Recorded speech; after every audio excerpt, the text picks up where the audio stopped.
நமஸ்காரம். இன்னைக்கு நான் இட்லி மிளகா பொடி அரைக்க போறேன்.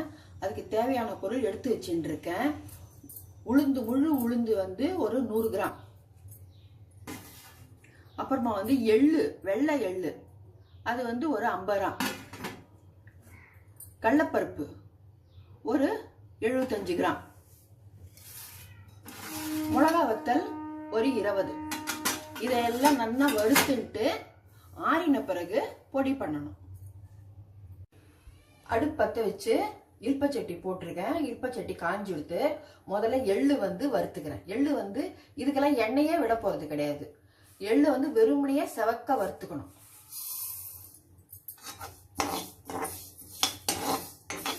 இது வெடிக்கும், பார்த்து பண்ணுவோம்.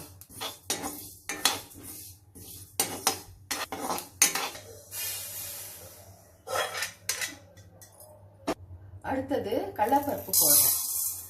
எள்ளு, கடலைப்பருப்பு, உளுத்தம்பருப்பு மூணுத்தையும் எண்ணெய் விடாம வெறுமனே செவக்க வறுத்துக்கணும்.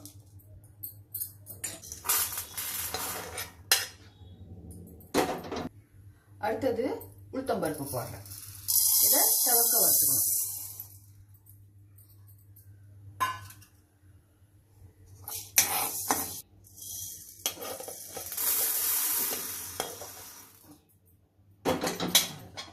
அடுத்தது மிளகா வறுக்க போறேன்.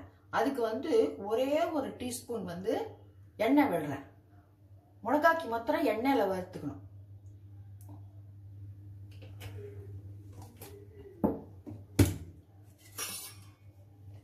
இந்த மிளகா போடுறேன்.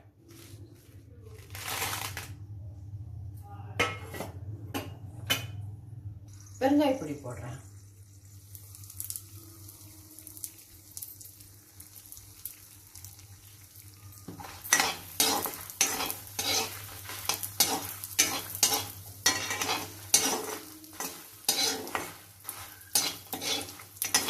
மிளகா வறுத்து எடுத்துட்டேன்.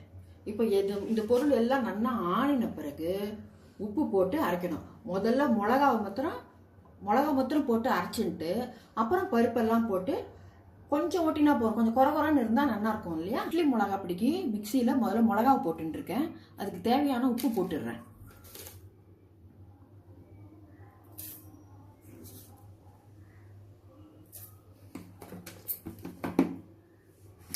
இதை முதல்ல அரைச்சிட்டு பருப்பெல்லாம் போட்டு ஒரு ஓட்டி அதை கொஞ்சம் குறைன்னு அரைச்சி எடுத்துட்டா இட்லி மிளகாப்பொடி ரெடி. டேஸ்ட்டாக இருக்கும். அரைச்ச உடனே காமிக்கிறேன். இட்லி மிளகாப்பொடி ரெடி. எப்படி இருக்குன்னு பார்த்துட்டு கமெண்ட் பண்ணுங்க. மறக்காம சப்ஸ்கிரைப் பண்ணுங்க. தேங்க்யூ.